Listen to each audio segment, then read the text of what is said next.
Anwar MLA രാഷ്ട്രീയ party ഇന്ന് പ്രഖ്യാപിക്കും. മഞ്ചേരിയിൽ നടക്കുന്ന പൊതുപരിപാടിയിലാണ് പ്രഖ്യാപനം. ഇന്ത്യ മുന്നണിയുടെ ഭാഗമായ തമിഴ്നാട്ടിലെ DMK-യോടൊപ്പം ചേർന്ന് പ്രവർത്തിക്കുമെന്നാണ് വിവരം.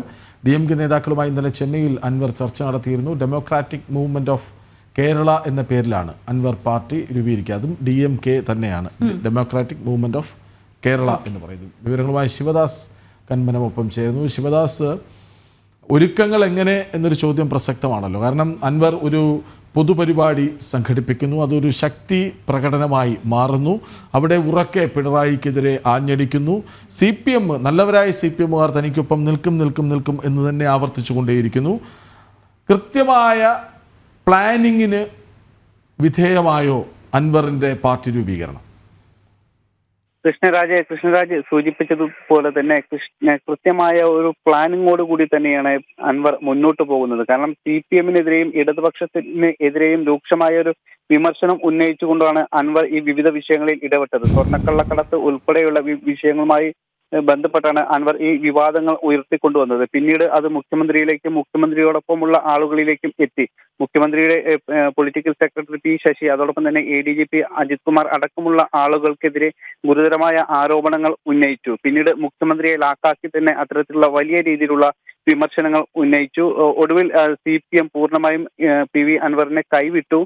ഇടതുപക്ഷവും അത്തരത്തിൽ പൂർണ്ണമായും തന്നെ PV അൻവറിനെ കൈയൊഴിഞ്ഞു. ഇതോടെയാണ് PV അൻവർ ഒരു പുതിയ രാഷ്ട്രീയ പാർട്ടി രൂപീകരിക്കുക എന്നൊരു ആശയത്തിലേക്ക് വന്നതും അത്തരം നടപടികളുമായി മുന്നോട്ട് പോകുന്നതും. ഇതിന്റെ ഭാഗമായി അൻവർ നേരത്തെ നിലമ്പൂരിൽ അടക്കം, അദ്ദേഹം നിലമ്പൂരിലെ MLA കൂടിയാണ്, നിലമ്പൂരിൽ അടക്കം പൊതുപരിപാടി സംഘടിപ്പിച്ചിരുന്നു.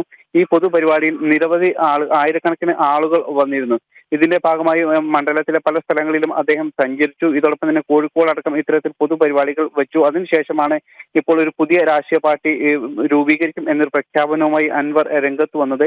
ഇത് ഒരു പ്രതിപക്ഷത്തെ നിലവിൽ കേരളത്തിലടക്കം പ്രതിപക്ഷത്തെ ശക്തമായ ഒരു സാന്നിധ്യമാവുക എന്ന ലക്ഷ്യത്തോടെയാണ് ഈ ഒരു രാഷ്ട്രീയ പാർട്ടി രൂപീകരിക്കുക എന്നാണ് അൻവർ പറഞ്ഞത്. അതിന്റെ രാഷ്ട്രീയ പാർട്ടിയുടെ പ്രഖ്യാപനം എന്നുണ്ടാകും. പക്ഷേ അൻവർ നൽകുന്ന സൂചനകൾ നിലവിൽ ഒരു രാഷ്ട്രീയ പാർട്ടി പ്രഖ്യാപിക്കുമ്പോൾ അതൊരു പൊതു കൂട്ടായ്മയാകും എന്നാണ് അൻവർ പറഞ്ഞിരിക്കുന്നത്. കാരണം ഒരു പുതിയ രാഷ്ട്രീയ പാർട്ടി പ്രഖ്യാപിക്കുമ്പോൾ നിലവിൽ മറ്റൊരു രാഷ്ട്രീയ ഇടതുപക്ഷത്തിന്റെ ഭാഗമായുള്ള ഒരു MLA എന്ന രീതിയിൽ ഒരുപക്ഷെ അത് നിയമപരമായി ബുദ്ധിമുട്ടാകും. ഒരുപക്ഷെ അദ്ദേഹത്തിന് രാജിവെക്കേണ്ടി വരും മറ്റൊരു രാഷ്ട്രീയ പാർട്ടി ആകുമ്പോൾ.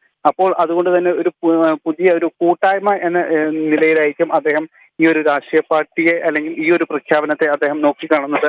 നിലവിൽ തമിഴ്നാട്ടിലെ DMK-യുമായി കൂടിച്ചേർന്ന് സഹകരിച്ച് കൊണ്ട് പ്രവർത്തിക്കാനുള്ള ഒരു നീക്കമാണ് അദ്ദേഹം നടത്തുന്നത്. ഇതിന്റെ ഭാഗമായി ചെന്നൈയിൽ അടക്കം ഇന്നലെ അദ്ദേഹം കൂടിക്കാഴ്ച നടത്തിയിരുന്നു. DMK നേതാക്കളുമായും ഉദയനിധി സ്റ്റാലിനുമായും അടക്കം ഇന്നലെ കൂടിക്കാഴ്ച നടത്തിയിരുന്നു. അപ്പോൾ തമിഴ്നാട്ടിലെ DMK-യുമായി കൂടിച്ചേർന്ന് പ്രവർത്തിക്കുക എന്നൊരു ലക്ഷ്യം ഉണ്ട്. അങ്ങനെ കൂടിച്ചേർന്ന് പ്രവർത്തിക്കുമ്പോൾ ഇത് നിയമപരമായി MLA എന്ന സ്ഥാനത്തിന് വലിയ കോട്ടം തട്ടില്ല, അല്ലെങ്കിൽ ഒരുപക്ഷെ അതിന് രാജിവെക്കേണ്ട ഒരു സാധ്യത നിലവിലില്ല. അതുകൊണ്ടാണ് അത്തരത്തിലൊരു കൂട്ടായ്മയുടെ ഭാഗമായി പോകുന്നത്. ഇന്നും അത്തരത്തിലുള്ള ഒരു കൂട്ടായ്മയാണ് പ്രഖ്യാപിക്കുക എന്ന് അദ്ദേഹം പറയുന്നു. ആ കൂട്ടായ്മയുടെ പേരാണ് അദ്ദേഹം ഡെമോക്രാറ്റിക് മൂവ്മെന്റ് ഓഫ് കേരള എന്ന പേരിൽ അറിയപ്പെടുക. പിന്നീട് തെരഞ്ഞെടുപ്പ് അടുക്കുന്ന സമയത്ത് ഇതൊരു രാഷ്ട്രീയ പാർട്ടിയാക്കി രൂപീകരിച്ച് ആ രീതിയിൽ പ്രഖ്യാപനം നടത്തി പ്രവർത്തിക്കും എന്നാണ് നമുക്ക് ലഭിക്കുന്ന സൂചനകൾ. എന്തായാലും ഇന്ന് വൈകിട്ട് 6 മണിക്കാണ് മഞ്ചേരിയിൽ പൊതുയോഗം സംഘടിപ്പിച്ച് ഈ ഒരു പ്രഖ്യാപനം ഉണ്ടാവുക.